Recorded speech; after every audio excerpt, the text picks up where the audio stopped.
جن انبیاء کرام کو ہم مانتے ہیں ان کو یہودی بھی مانتے ہیں۔ ہم حضرت ابراہیم علیہ السلام کہتے ہیں، یہودی ابراہم کہتے ہیں۔ ہم حضرت یعقوب علیہ السلام کہتے ہیں تو وہ جیکب کہتے ہیں۔ ہم حضرت یوسف علیہ السلام کہتے ہیں تو وہ جوشف کہتے ہیں۔ ہم حضرت داؤد علیہ السلام کہتے ہیں تو وہ ڈیوڈ کہتے ہیں۔ ہم حضرت آدم علیہ السلام کہتے ہیں تو وہ ایڈم کہتے ہیں۔ پھر مسئلہ کیا ہے؟ جن انبیاء کو ہم مانتے ہیں ان کو یہودی بھی مانتے ہیں، لیکن پھر کیوں آخری نبی صلی اللہ تعالیٰ علیہ وسلم کو یہودی نہیں مانتے؟ پیغمبر اسلام صلی اللہ تعالیٰ علیہ وسلم کا کلمہ نہیں پڑھتے؟ اس کی ایک بہت بڑی وجہ ہے، اس کا ایک بہت بڑا ریزن ہے۔ میں آپ کو بتاتا چلوں کہ 99% یہودی یہ جانتے ہیں کہ آخری نبی محمد رسول اللہ صلی اللہ تعالی وسلم سچے ہیں، اللہ کے رسول ہیں۔ یہ 99% یہودی جانتے ہیں۔ انہوں نے توریت میں، زبور میں، آسمانی کتب میں پڑھ رکھا ہے، ان کے پاس نشانیاں موجود ہیں، سب کچھ انہیں پتہ ہے، لیکن پھر بھی وہ محمد رسول اللہ صلی اللہ تعالی وسلم پر ایمان نہیں لاتے اور ان کی تعظیم نہیں کرتے، بلکہ پیغمبر اسلام صلی اللہ علیہ وسلم کی توہین کرتے ہیں۔ وجہ کیا ہے؟ ریزن کیا ہے؟ دیکھیے، حضرت ابراہیم علیہ السلام کے دو بیٹے، حضرت اسماعیل علیہ السلام، حضرت اسحاق علیہ السلام۔ حضرت اسحاق علیہ السلام حضرت سارہ کے بطن مبارک سے پیدا ہوئے، اور حضرت اسماعیل علیہ السلام حضرت ہاجرہ کے بطن مبارک سے پیدا ہوئے۔ اب حضرت اسحاق علیہ السلام کی نسل میں بے شمار انبیاء تشریف لائے۔ حضرت یعقوب علیہ السلام بھی آپ کی نسل میں ہیں، اور حضرت یعقوب علیہ السلام کے ماننے والوں کو، ان کی قوم کو ہی بنی اسرائیل کہا جاتا ہے، چونکہ عبرانی زبان میں حضرت یعقوب علیہ السلام کا نام اسرائیل ہے، اس لیے ان کی قوم کو بنی اسرائیل کہا جاتا ہے۔ اور یہودی اس لیے کہا جاتا ہے کہ حضرت یعقوب علیہ السلام کے 12 بیٹے تھے، ان میں سے ایک بیٹے کا نام یہودا تھا، تو اس وجہ سے یہودی انہیں کہا جاتا ہے، جوش کہا جاتا ہے۔ بات یہ چل رہی ہے کہ جن انبیاء کرام کو ہم مانتے ہیں ان کو یہودی بھی مانتے ہیں، تو پھر ہمارے نبی سرکار مدینہ صلی اللہ علیہ وسلم کو یہودی کیوں نہیں مانتے؟ کلمہ کیوں نہیں پڑھتے؟ مسلمانوں کے اتنے بڑے دشمن کیوں ہیں؟ آخر 70 سال سے فلسطین میں مسلمانوں کا خون یہودی کیوں بہا رہے ہیں؟ وجہ کیا؟ ریزن کیا ہے؟ پیغمبر اسلام سے نفرت کیوں کرتے ہیں؟ کیوں ایمان نہیں لاتے؟ میں آپ کو بتا دوں، میں نے آپ سے کہا کہ حضرت ابراہیم علیہ السلام کے 2 بیٹے، حضرت اسحاق علیہ السلام، حضرت اسماعیل علیہ السلام۔ حضرت اسحاق علیہ السلام کی نسل میں بنی اسرائیل میں بہت سارے انبیاء کرام تشریف لائے۔ اب ان یہودیوں کا نظریہ یہ تھا، ان کا ماننا یہ تھا، انہوں نے آسمانی کتب میں پڑھ رکھا تھا کہ آخری نبی کے اندر یہ کوالٹی ہوگی، ان کی یہ پہچان ہے، اور حضرت موسیٰ علیہ السلام، حضرت عیسیٰ علیہ السلام، حضرت یوسف، جتنے بھی انبیاء کرام آئے سب آخری نبی کے بارے میں بشارتیں دیتے تھے۔ تو یہودیوں کو بشارتیں بھی ملی ہوئی تھی، اور ان کی کتب میں، آسمانی کتابوں میں واضح نشانیاں موجود تھیں۔ انہیں بھی انتظار تھا کہ آخری نبی تشریف لائیں گے اور وہ خدا کے محبوب ہوں گے، اللہ کے رسول ہوں گے، اور تمام انبیاء کے سردار ہوں گے۔ انہیں بھی انتظار تھا، لیکن ان کی ڈیمانڈ یہ تھی، ان کی خواہش یہ تھی کہ جس طرح سے بنی اسرائیل میں بہت سارے انبیاء کرام تشریف لائے، ہزاروں کی تعداد میں، تو آخری نبی بھی بنی اسرائیل میں ہی آئے، یعنی آخری نبی کو بھی بنی اسرائیل میں بھیج کر اللہ تبارک و تعالی یہودیوں کو عزت بخشے، اور ان کی عزت کو مزید دوبالا کر دے، اور ان کی شان کو بڑھا دے۔ یہ اعزاز بھی انہیں ملے کہ آخری نبی بھی انہی کے درمیان آئے۔ لیکن اللہ تبارک و تعالیٰ کو جو منظور تھا وہ ہم اور آپ جانتے ہیں۔ اللہ تبارک و تعالیٰ نے حضرت ابراہیم علیہ السلام کے دوسرے بیٹے حضرت اسماعیل علیہ السلام کی نسل سے میرے نبی صلی اللہ تعالی وسلم کو دنیا میں بھیجا۔ حضرت اسماعیل علیہ السلام کی نسل میں ہمارے نبی صلی اللہ تعالی علیہ وسلم تشریف لائے۔ بس یہی وجہ ہے کہ یہودی آقا کریم صلی اللہ تعالی وسلم کو نہیں مانتے، ایمان نہیں لاتے، یہ جانتے ہوئے بھی کہ یہ سچے رسول ہیں، یہ اللہ کے نبی ہیں۔ ریزن یہی ہے، وجہ یہی ہے۔ انہیں اس بات کا دکھ ہے اس بات سے تکلیف ہے کہ جس طرح سے بنی اسرائیل کو بہت عزت دی گئی، بہت اعلیٰ مرتبہ دیا گیا، بہت سارے انبیاء اکرام بنی اسرائیل میں بھیج کر اعزاز بنی اسرائیل کا بڑھایا گیا، اسی طرح سے آخری نبی بھی بنی اسرائیل میں آتے، بنی اسماعیل میں نہیں۔ تو بنی اسماعیل میں پیغمبر اسلام محمد رسول اللہ صلی اللہ تعالی وسلم تشریف لائے، یہودیوں کے ایمان نہ لانے کی یہی وجہ ہے، چڑھنے کی یہی وجہ ہے، نفرت کرنے کی یہی وجہ ہے، ورنہ 99% یہودی یہ جانتے ہیں کہ پیغمبر اسلام اللہ کے رسول ہیں، سچے نبی ہیں۔ میرے مصطفیٰ کریم صلی اللہ تعالیٰ علیہ وسلم کے پیارے دیوانوں، حضرت ابو بکر صدیق رضی اللہ تعالیٰ عنہ راستے سے گزر رہے تھے، آپ نے دیکھا کہ یہودیوں کا ایک گروہ بیٹھا ہوا ہے، جو یہودیوں کا بڑا عالم تھا، وہ بہت سارے یہودیوں کو اکٹھا کر کے پیغمبر اسلام رسول اللہ صلی اللہ علیہ وسلم کے خلاف ورغلا رہا تھا اور اسلام کے خلاف باتیں کر رہا تھا۔ حضرت ابو بکر صدیق رضی اللہ تعالیٰ عنہ نے جب اس کی باتوں کو سنا تو آپ ٹھہر گئے اور آپ نے فرمایا، اے یہودیوں کے عالم، میں جانتا ہوں کہ تو سب کچھ جانتا ہے کہ محمد رسول اللہ صلی اللہ علیہ وسلم اللہ کے نبی ہیں، اللہ کے رسول ہیں، تو یہ جانتا ہے، تو نے آسمانی کتابوں میں پڑھ رکھا ہے، تو سب کچھ جانتا ہے، پھر اپنی قوم کے لوگوں کو گمراہ کیوں کر رہا ہے؟ انہیں کیوں اسلام سے دور کر رہا ہے؟ انہیں کیوں اللہ کے آخری نبی سے دور کر رہا ہے؟ انہیں کیوں اچھے راستے سے، سیدھے راستے سے بھٹکا رہا ہے؟ انہیں اللہ کے راستے میں لگا، محمد رسول اللہ صلی اللہ علیہ وسلم پر ایمان لاؤ، اچھے کام کرو۔ اس پر یہودیوں کے اس بڑے عالم نے کہا کہ ہم اس اللہ پر کیسے ایمان لائیں، ہم کیوں مانیں اس اللہ کو کہ جو اللہ محتاج ہے؟ اس نے کہا کہ اللہ کی طرف سے حکم ہے، یہ پیغمبر اسلام ہمیں حکم دیتے ہیں، لوگوں سے کہتے ہیں کہ اللہ کی راہ میں خرچ کرو، قرض حسنہ دو، اللہ کی راہ میں صدقہ کرو، خیرات کرو، تو اس سے ثابت ہوا کہ اللہ محتاج ہے، ہم غنی، ہم مالدار ہیں۔ اس پر حضرت ابو بکر صدیق رضی اللہ تعالیٰ عنہ نے زوردار تھپڑ یہودیوں کے اس بڑے عالم کے مار دیا۔ اب حضرت ابو بکر صدیق رضی اللہ تعالیٰ عنہ نے جیسے ہی تھپڑ مارا، یہودی عالم اپنے ساتھ دیگر یہودیوں کو لے کر مصطفیٰ کریم صلی اللہ تعالیٰ وسلم کے پاس آ گیا اور کہنے لگا کہ آپ کے ابو بکر نے مجھے تھپڑ مارا ہے۔ میرے نبی صلی اللہ تعالیٰ وسلم نے حضرت ابو بکر صدیق رضی اللہ تعالیٰ عنہ سے فرمایا، اے ابو بکر، کیا تم نے واقعی تھپڑ مارا ہے؟ تو حضرت ابو بکر صدیق رضی اللہ تعالیٰ عنہ نے کہا، ہاں یا رسول اللہ، میں نے تھپڑ مارا ہے۔ آقا کریم نے فرمایا، وجہ کیا ہے؟ تو حضرت ابو بکر صدیق عرض کرتے، یا رسول اللہ، اس نے اللہ کی شان میں گستاخی کی ہے، بے ادبی کی ہے، یہ حد سے تجاوز کر رہا تھا، اس لیے میں نے اس کے تھپڑ مارا۔ یہ کہہ رہا تھا کہ اللہ کی طرف سے حکم ہے، اسلام میں یہ کانسیپٹ ہے، یہ چیپٹر ہے کہ اللہ کی راہ میں خرچ کرو، قرض حسنہ دو، صدقہ کرو، خیرات کرو۔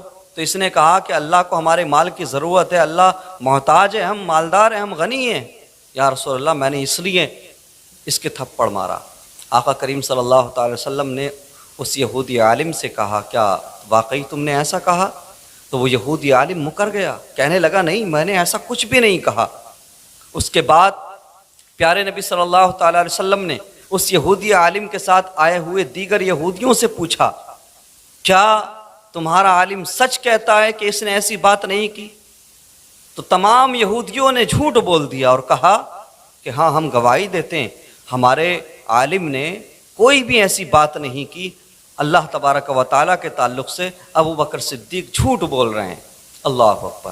اب سیدنا صدیق اکبر رضی اللہ تعالیٰ عنہ کی صداقت کی گواہی دینے والا کوئی نہیں تھا، کوئی بھی ایسا نہیں تھا جو حضرت ابو بکر صدیق رضی اللہ تعالیٰ عنہ کی تائید کر سکے اور ان کے سچ کو سچ کہہ سکے۔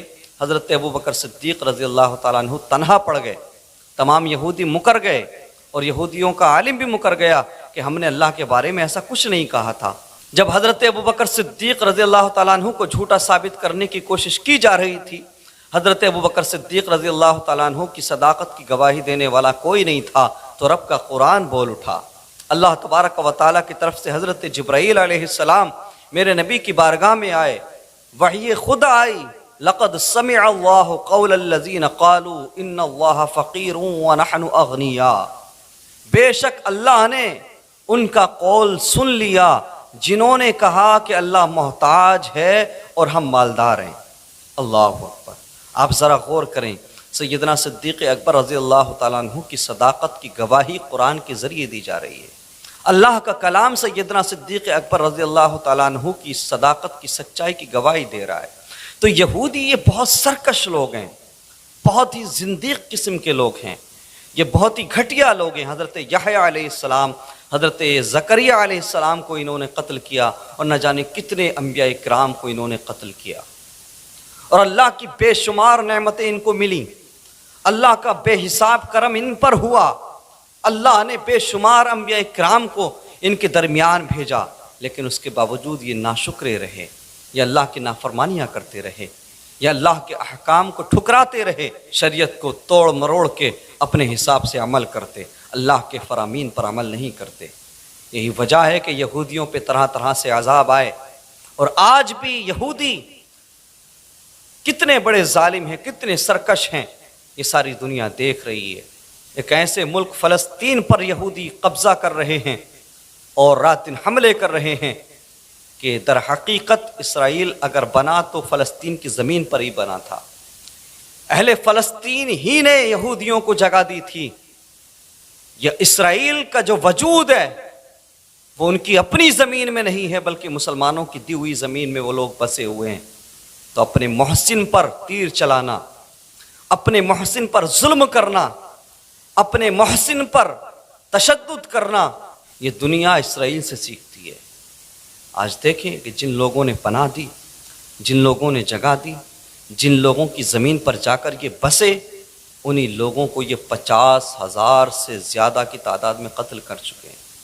لیکن ساری دنیا آنکھیں بند کیے ہوئے، ساری دنیا اندھی ہو چکی ہے، گونگی ہو چکی ہے، لوگ بہرے ہو چکے ہیں، اور مسلم کنٹریز کے حکمران گونگے بہرے ہو چکے ہیں، لنگڑے ہو چکے ہیں، لولے ہو چکے ہیں، کوئی کچھ بولنے کو تیار نہیں، کوئی کچھ کہنے کو تیار نہیں۔ یاد رہے مسلمانوں، یہود و نصارہ کبھی تمہارے نہیں ہو سکتے، نہ یہ پہلے کبھی تمہارے تھے، اور نہ آج یہ تمہارے ہیں، اور نہ کبھی کل ہوں گے تمہارے۔ آج ہم دیکھ رہے ہیں کہ عرب کنٹریز کے بغیرت حکمران یہودیوں کی غلامی کرتے ہوئے نظر آ رہے ہیں، عیسائیوں کی غلامی کرتے ہوئے نظر آ رہے ہیں۔ کوئی بھی ایسی عرب کنٹری نہیں کہ جس نے فلسطینیوں کا کھل کر ساتھ دیا ہو، یا اہل فلسطین کے لیے آواز بلند کی ہو، یا فلسطین پر ہونے والے حملوں کو روکا ہو، بلکہ اس کے الٹ ہمیں یہ دیکھنے کو ملتا ہے کہ اگر کوئی ملک اسرائیل پر حملہ کرتا ہے تو عرب کی بہت ساری کنٹریز اسرائیل پر کیے جانے والے حملوں کو ناکام بنا دیتے ہیں اور اسرائیل کے ساتھ کھڑے ہوئے نظر آتے ہیں۔ آپ ذرا غور کریں کیسے لوگ ہیں یہ۔ لیکن میں ایک بات یہاں پر کہتا چلوں، میرے نبی صلی اللہ تعالی وسلم نے فرمایا تھا کہ میری امت کا ایک طبقہ قیامت تک دشمنان اسلام کے ساتھ جنگ لڑتا رہے گا، اور ساری دنیا بھی مل کر انہیں نقصان نہیں پہنچا پائے گی، انہیں ہرا نہیں پائے گی۔ آج ہم وہی دیکھ رہے ہیں، اور آقا کریم صلی اللہ تعالی وسلم نے فرمایا تھا یہ لوگ مسجد اقصیٰ کے آس پاس ہوں گے اور ملک شام کے آس پاس ہوں گے۔ آج ہم دیکھ رہے ہیں کہ ساری دنیا ایک طرف ہے، ساری دنیا ظلم کو ظلم کہنے تیار نہیں۔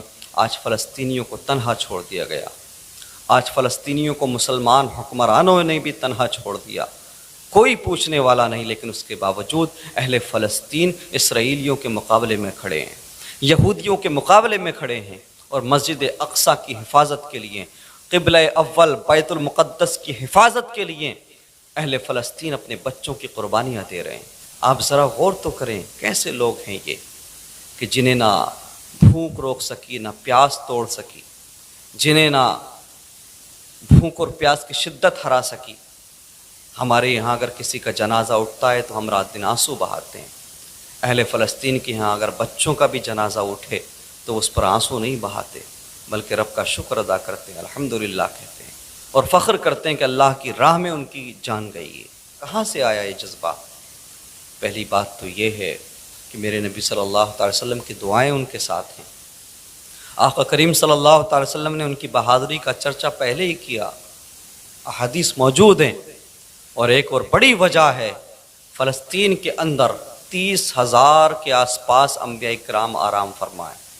حضرت ابراہیم علیہ السلام، حضرت موسیٰ علیہ السلام، حضرت یوسف علیہ السلام، نہ جانے کتنے اللہ کے جلیل القدر انبیاء اور رسول فلسطین کی مقدس سرزمین پر آرام کر رہے ہیں۔ اور انبیاء کرام کی دعاؤں کا نتیجہ ہے، ان کا فیض ان کو مل رہا ہے کہ موجودہ دور کی دو عظیم ریاستیں، دو بڑی طاقتیں امریکہ اور اسرائیل ایک زمانے سے، ایک طویل مدت سے حملے کر رہے ہیں، پلاننگ کر رہے ہیں، لیکن اس کے باوجود اہل فلسطین مغلوب نہیں ہوتے، اہل فلسطین ہار نہیں مانتے۔ کچھ تو بات ہے اہل فلسطین میں، کچھ تو خاص ہے اہل فلسطین میں، یہی کہ ان کا ایمان کامل ہے، ان کا ایمان اکمل ہے۔ وہ پیارے نبی صلی اللہ تعالی وسلم سے محبت کرنے والے لوگ ہیں، وہ آقا کریم صلی اللہ تعالی وسلم کے کردار کو اپنانے والے لوگ ہیں، اور وہ جذبہ شہادت کو لے کر جینے والے لوگ ہیں۔ میرے پیارے نبی صلی اللہ تعالی وسلم کے پیارے دیوانوں، جب بھی ہم اپنے دسترخوان پر بیٹھیں تو اہل فلسطین کے لیے دعائیں کریں۔ ہم یہ یاد کریں کہ اہل فلسطین ایک طویل مدت سے بھوکے اور پیاسے ہیں، ان کے چھوٹے چھوٹے بچوں کو کھانا میسر نہیں، پانی میسر نہیں۔ اسرائیل نے کس طرح سے ظلم نہ کیا، پانی بند کر دیا گیا، کھانا بند کر دیا گیا، لیکن اس کے باوجود اہل فلسطین چٹانوں کی طرح اسرائیل کی راہ میں کھڑے ہوئے ہیں، اسرائیل کو اس کے مقصد کو پورا کرنے نہیں دیتے۔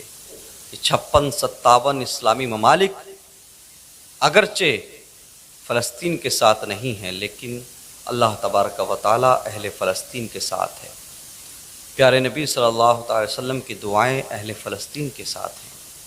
اللہ تبارک و تعالی اہل فلسطین کو غلبہ عطا فرمائے، اللہ تبارک و تعالی مسجد اقصیٰ کی حفاظت فرمائے، ہم تمام کو بھی اہل فلسطین جیسا جذبہ اور ایمان عطا فرمائے۔ وآخر دعوانا ان الحمد للہ رب العالمین وما علینا الا البلاغ۔